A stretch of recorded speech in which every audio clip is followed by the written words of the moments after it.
Assalamualaikum, balik lagi di rekap alur cerita film bareng Mamang di sini.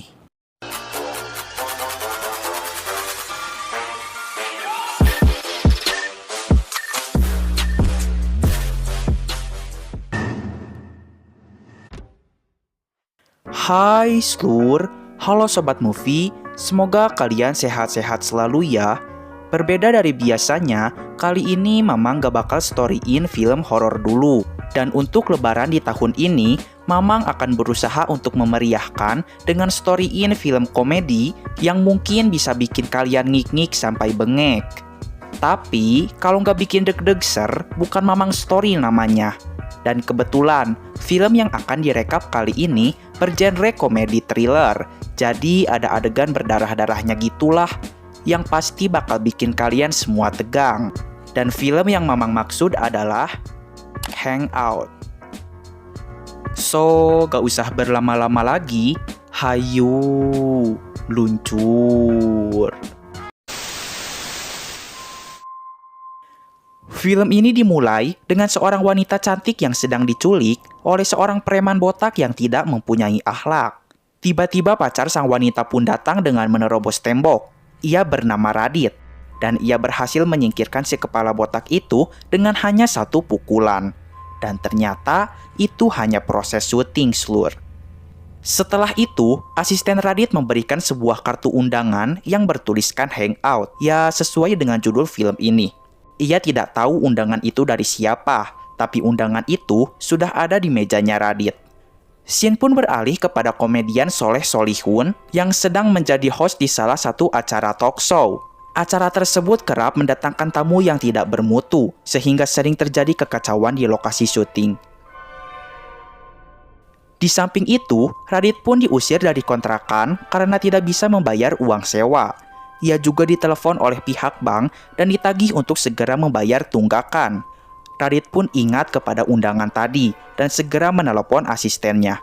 Asistennya mengatakan jika undangan itu dari seseorang yang bernama Tony P. Sakalu.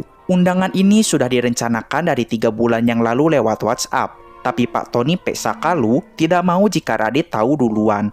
Pak Tony P. Sakalu pun sudah bayar DP sebesar 50 juta. Karena bayaran yang cukup mahal, maka Radit setuju dan akan menghadiri undangan hangout dari Pak Tony P. Sakalu.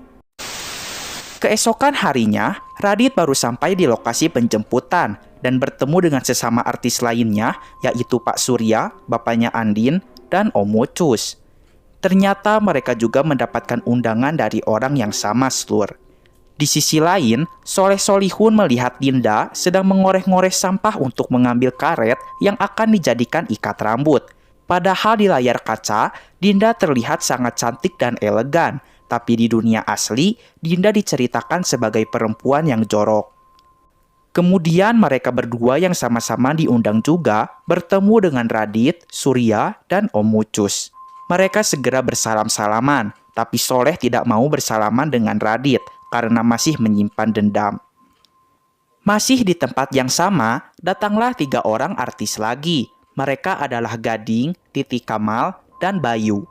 Setelah mereka semua berkumpul, akhirnya mereka segera menaiki kapal untuk menuju lokasi yang ada di undangan hangout. Mereka kebingungan dengan maksud dari undangan ini, tapi mereka berpikir kalau yang diundang artis semua berarti ada kemungkinan jika ini adalah undangan untuk main film. Mereka pun sangat senang karena kalau main film mereka akan dapat cuan yang banyak. Ternyata mereka semua sudah saling mengenal satu sama lain dan masing-masing dari mereka memiliki sifat dan karakter yang berbeda-beda. Contohnya seperti Dinda yang jorok, Surya si anti kotor, Titi yang super hemat dan gila uang, dan Bayu yang sering bikin vlog karena dia emang seorang YouTuber. Di atas kapal, Radit meminta maaf kepada Soleh atas kejadian 1 tahun yang lalu. Jadi waktu itu, Soleh dapat tawaran main film yang judulnya Korea Forever. Dan Soleh meminta pendapat Radit tentang isi skenario dari film itu. Radit menyarankan agar Soleh jangan menerima tawarannya karena skenario dan ceritanya jelek. Tapi ternyata film itu malah booming, viral, dan mendapatkan 6 juta penonton. Soleh sangat menyesal telah menolak jadi pemeran di film itu dan karirnya pun mulai menurun. Karena masih dendam, Soleh tidak mau memaafkan Radit dan malah berpura-pura tidur. Akhirnya mereka sampai juga di lokasi tujuan. Ternyata lokasi itu adalah sebuah pulau. Kapal yang mereka tumpangi akan datang 3 hari lagi untuk menjemput pulang. Mereka pun berteduh sejenak di pos jaga, dan Titi berusaha membaca peta menuju vilanya Pak Tony Pesakalu. Ketika Soleh sedang pipis, ia dikejutkan dengan datangnya Prilly. Ternyata Prilly juga diundang oleh Pak Tony Pesakalu, dan ia sudah sampai duluan ke pulau ini. Saat Prilly menunggu kedatangan mereka semua, ia melihat ada beberapa tanda yang menunjukkan arah untuk menuju vilanya Pak Tony Pesakalu. Mereka segera mengikuti arah yang telah diberikan, dan akhirnya mereka sampai juga di villa itu dan segera memanggil-manggil Pak Tony Pesakalu. Kami datang, Pak Tony, Mr. Tony, Mr. Tony. Karena tidak ada jawaban, akhirnya mereka langsung masuk ke dalam villa karena pintunya memang tidak dikunci. Mereka segera membagi-bagi kamar. Radit menawarkan agar ia dan Soleh satu kamar, tapi Soleh tidak mau. Mendingan gua tidur di sungai.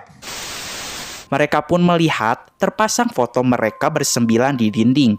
Mereka sangat senang dan semakin yakin jika mereka akan main film.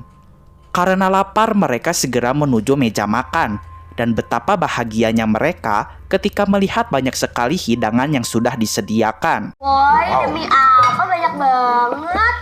Asli, fix lo meninggal gue liatnya. Dinda yang hobi garuk ketek mengatakan jika makan itu lebih nikmat pakai tangan. Asam, basi nih. Ketek lo basi, itu rasa ketek lo. Soleh mengatakan jika sendok milik Om Ucus beda dari yang lain, kayak yang belum bersih gitu. Om Ucus mengatakan jika ini udah biasa dan segera mengajak semuanya untuk makan. Dan tiba-tiba, Om Ucus merasakan rasa sakit yang luar biasa di tenggorokannya dan juga rasa panas seperti terbakar. Dan Om Ucus langsung tak sadarkan diri. Soleh segera mengecek kondisi Om Ucus dan ia terkejut karena ia tidak menemukan nadinya. Ya jelas aja lo megangnya begitu. Emangnya lo baru jadian sama Mucus? Setelah dicek oleh Prilly, ternyata Om Ucus sudah meninggal. Seketika, kesenangan pun berubah menjadi mimpi buruk. Mereka rasa jika mereka sedang dijebak oleh Pak Tony Pesakalu. Titi Kamal mengatakan mungkin Om Ucus meninggal gara-gara serangan jantung. Tapi Radit membantah, udah jelas-jelas Om Ucus keracunan, soalnya keluar busa dari mulutnya. Dinda pun takut dengan mayatnya Om Ucus yang melotot dari tadi. Maka dari itu, Radit dan Titi segera membawa mayat Om Ucus ke gudang villa. Radit bertanya, kenapa Titi bisa sesantai ini? Padahal Om Ucus baru aja keracunan, dan sekarang di depannya ada mayat. Titi mengatakan jika ia sudah biasa dengan ini, dan ia malah tertawa. Setelah kejadian ini, mereka pun terbagi menjadi 2 kelompok. Ada kelompok yang akan pulang karena takut, dan ada juga kelompok yang menetap karena berharap main film dan bayaran yang mahal. Radit, Gading, Bayu, dan Dinda yang memilih keluar dari villa seketika kebingungan karena tidak tahu jalan keluar dari pulau ini. Mereka juga baru sadar jika kapal akan balik 3 hari lagi. Tiba-tiba Bayu terpeleset, dan mereka pun memutuskan untuk balik lagi ke villa. Di samping itu di villa, Surya sedang overthinking dan takut mati seperti Om Ucus. Surya segera lari keluar villa. Saat sedang menyusul Surya, tiba-tiba Prilly melolong layaknya serigala. Pril, kenapa lo?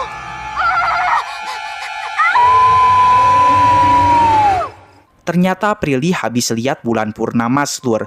Prilly mengaku jika ia udah syuting 2 tahun di GGS jadi serigala. Ya, jadi masih ke bawah-bawah gitu. Surya yang berlari-lari akhirnya bertemu dengan Radit. Bayu pun seketika heboh karena kameranya ketinggalan di tempat tadi ia terjatuh, sehingga Bayu segera berlari ke tempat tadi. Surya yang masih ketakutan pun berlari-larian lagi, dan tidak tahu akan lari kemana. Radit menyuruh agar mereka tidak ada yang lari dan memisahkan diri lagi. Tapi Prilly melihat jika di hadapannya ada sebuah tanda, sehingga ia menuju ke arah tanda itu.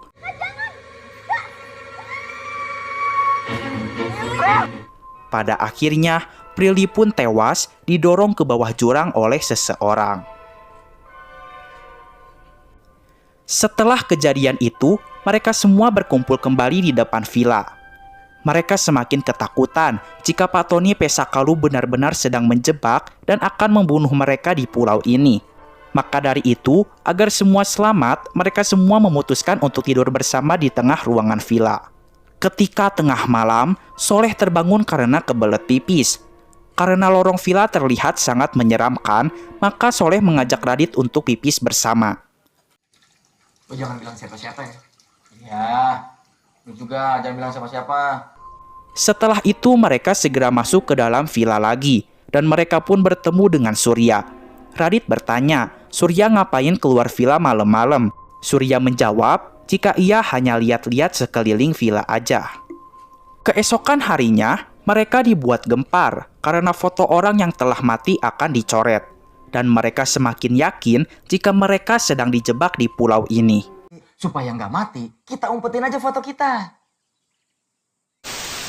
Karena di villa sudah tidak ada makanan dan mereka sudah kelaparan, akhirnya mereka masuk ke dalam hutan untuk berburu hewan. Soleh, Gading, dan Surya pun ditugaskan untuk mencari air untuk minum. Dan tiba-tiba, Surya yang alergi pada lumpur dan kotoran seketika digedebros dan masuk ke dalam sumur slur. Sifat Surya pun berubah dan langsung tertawa bagaikan psikopat. Di sisi lain, Radit, Bayu, Titi, dan Dinda sedang berburu hewan yang bisa mereka makan. Titi melihat ada seekor kelinci, tapi sayangnya lemparannya meleset, sehingga pisau yang ia lempar malah menancap ke tangannya Dinda. Tak lama dari itu, Titi mengatakan jika digundukan seperti ini biasanya ada landak. Landak kan bau pesing, ucap Bayu. Maka dari itu, Titi menyuruh Dinda untuk jongkok di dekat gundukan itu karena landak harus dipancing oleh bau yang pesing juga. Dan benar saja, landak itu muncul, tapi apesnya lemparan Titi meleset lagi slur, sehingga kaki Dinda tertancap oleh pisau. Setelah mendapatkan landak, mereka segera pulang ke villa. Titi pun melihat jika ada benang di tengah jalan. Titi mendorong Radit agar tidak menginjak benangnya. Tapi tanpa sengaja, benang itu terinjak oleh Titi dan ternyata itu adalah jebakan, sehingga Titi pun tewas karena dadanya tertancap oleh tombak. Karena ketakutan, Bayu segera berlari dan tanpa sengaja Bayu menginjak benang sehingga tombak menancap ke pahanya Dinda.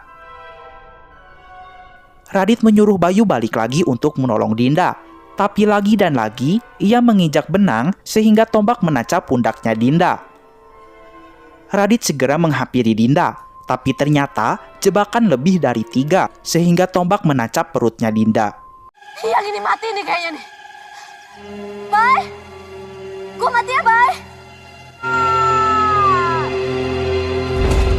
Dinda! Dinda pun mati dengan sangat dramatis.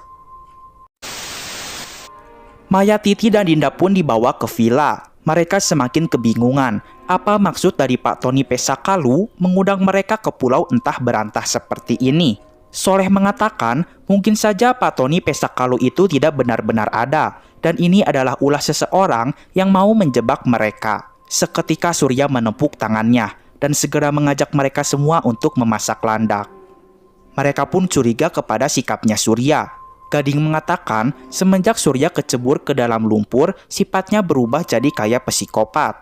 Radit juga curiga jika semua ini adalah jebakannya Surya. Soalnya pas malam kemarin, ia dan Soleh melihat jika Surya baru pulang dari luar villa. Pada saat makan pun, tiba-tiba Surya menangis gara-gara ia ingat jika biasanya setelah selesai makan, ia selalu bermain sandiwara bersama keluarganya. Surya pun memaksa mereka semua untuk bermain sandiwara. Mereka yang ketakutan pun mengikuti permintaannya Surya. Mereka akan bermain sandiwara bawang merah dan bawang goreng. Maksudnya bawang putih. Tapi Soleh mengatakan jika baju bawang putih itu perutnya nggak kelihatan. Bawang putih juga nggak mungkin hamil di luar nikah. Bawang putih itu menjaga pergaulannya. Bawang putih itu nggak binal, Sur. Nggak binal. Surya marah dan menyuruh mereka untuk segera melakukan sandiwaranya. Surya ingin jika ceritanya semua karakter harus mati dibunuh. Ia pun menusukkan pedang kardus dan berekspresi seperti psikopat. Keesokan harinya, terlihat Bayu sedang membuat vlog. Ia mengatakan jika teman-temannya banyak yang mati, Surya menjadi aneh Dan baru tadi pagi, listrik di villa ini mati. Ia pun takut jika selanjutnya ia yang akan mati. Lantas Bayu pun segera mengucapkan perminta maaf kepada para penontonnya dan khususnya kepada ibu kandungnya. Setelah itu Bayu segera mengecek tas milik almarhumah teman-teman perempuannya. Setelah dicek, seketika ia mendapatkan pencerahan. Bayu segera memasuki kamar Radit dan ia mengatakan jika pembunuhnya adalah salah satu di antara mereka. Pokoknya, pembunuhnya itu adalah orang yang menyimpan kunci villa ini di dalam tasnya. Bayu segera mencari kertas dan pulpen untuk memecahkan fakta di balik semua misteri ini. Tapi tak lama dari itu, Bayu sudah ditemukan dalam keadaan tak bernyawa. Mereka yang tersisa pun segera berkumpul. Radit mengatakan jika sebelum meninggal, Bayu sempat bilang jika pembunuhnya adalah salah satu di antara mereka. Dan pembunuhnya menyimpan kunci villa ini di dalam tasnya. Surya mengatakan jika ada hal yang lebih penting daripada mengecek tas satu persatu, yaitu membenarkan aliran listrik. Sehingga Radit dan Surya segera membenarkan listrik, sedangkan Soleh dan Gading akan mengurus mayatnya Bayu. Surya mengatakan jika ia bukanlah pembunuhnya. Ia tahu jika kemarin sifatnya sangat aneh, tapi kemarin itu ia hanya sedang kesal karena kecebur ke dalam lumpur. Surya meminta agar Radit percaya jika sebenarnya dirinya orang yang baik. Saking baiknya, ia selalu berhenti jika ada semut yang lewat, walaupun semut itu lewatnya 30 menit lagi. Karena menurut Surya, kita tidak cukup hanya memiliki rasa kemanusiaan, tapi kita juga harus memiliki rasa kesemutan. Listrik pun sudah berhasil dibenarkan, dan Radit segera turun ke bawah. Dan tiba-tiba, Radit mendengarkan teriakan Surya. Radit pun melihat jika Surya telah meninggal gara-gara punggungnya tertancap. Gading yang melihat itu semakin yakin jika Radit dan Soleh adalah impostornya. Karena ia rasa jika semua yang mati itu adalah para artis, tapi Radit dan Soleh yang merupakan seorang komedian masih hidup sampai sekarang. Gading segera mengejar mereka berdua dan berniat akan membunuhnya. Radit dan Soleh berlari sampai ke pos jaga. Mereka segera menelepon pusat bantuan dan meminta pertolongan agar segera didatangkan tim penyelamat ke pulau ini. Dan tiba-tiba Gading datang dan segera menggedor-gedor pintu.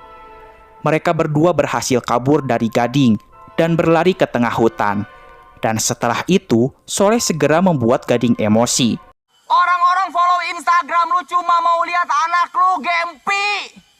Emosi Gading berhasil terpancing, sehingga Gading pingsan karena menabrak batu. Soleh dan Radit segera mencari tali ke pos jaga untuk mengikat Gading.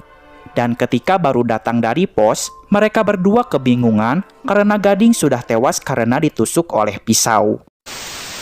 Mayat Gading segera dibawa ke villa, dan sekarang hanya tersisa mereka berdua. Mereka ingat jika pembunuhnya adalah salah satu di antara mereka, sehingga mereka berdua saling berusaha untuk membunuh satu sama lain.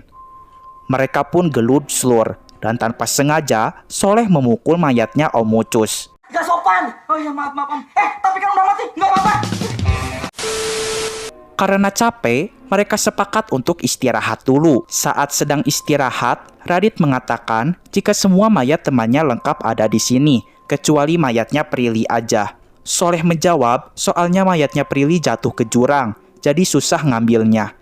Radit pun ingat jika tadi saat mengecek tas, ia tidak melihat bedaknya Prilly. Dan seketika ia berpikir jika nama Tony Pesakalu urutan hurufnya diacak, maka akan tercipta nama P. Latu Konsina, yang berarti pembunuhnya adalah Prilly. Ternyata benar, Prilly lah dalang dari semua jebakan ini. Jadi jawabannya, Prilly was imposter.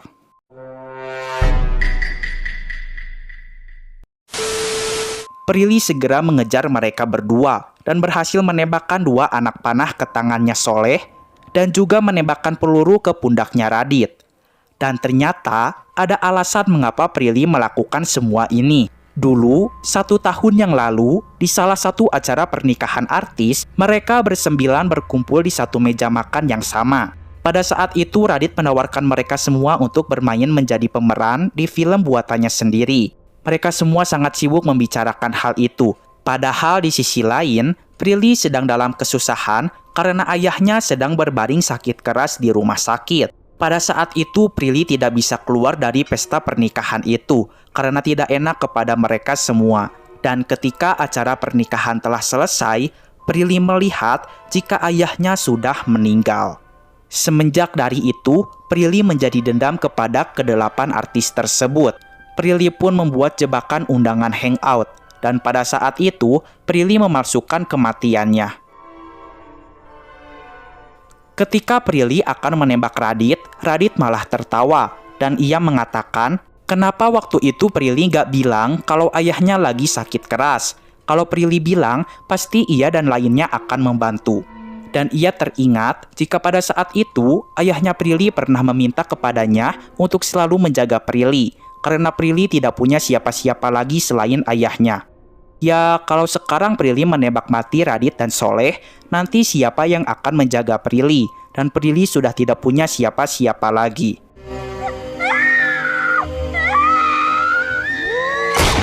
Seketika ia pun sadar atas semua perbuatan yang telah ia lakukan. Pistol pun segera Radit rebut, dan tanpa sengaja Radit menembakkan peluru ke titipnya Soleh. Tak lama dari itu akhirnya tim penyelamat datang juga, sehingga Radit, Soleh, Prilly, dan mayat teman-temannya bisa keluar dari pulau itu. Setelah semua kejadian ini terjadi, Radit dan Soleh menciptakan sebuah aplikasi yang bisa membantu orang untuk melewati masa-masa sulitnya. Karena mereka tidak ingin ada kasus yang sama seperti Prilly. Hubungan mereka dengan Prilly pun tetap berjalan dengan baik, dan sekarang Prilly ditahan di penjara. Akhirnya, persahabatan mereka akur kembali Slur, dan masalah film Korea Forever sudah Soleh maafkan. Kapan ya gue bisa operasi? Dan film pun berakhir. Nah, itu dia seluruh alur cerita dari film ini. Intinya kalau kita butuh bantuan atau sedang dalam masalah, kita jangan pernah ragu untuk meminta bantuan kepada orang yang ada di dekat kita. Oke lah, segitu dulu aja video kali ini. Mamang pamit dulu, keep enjoy, and see you.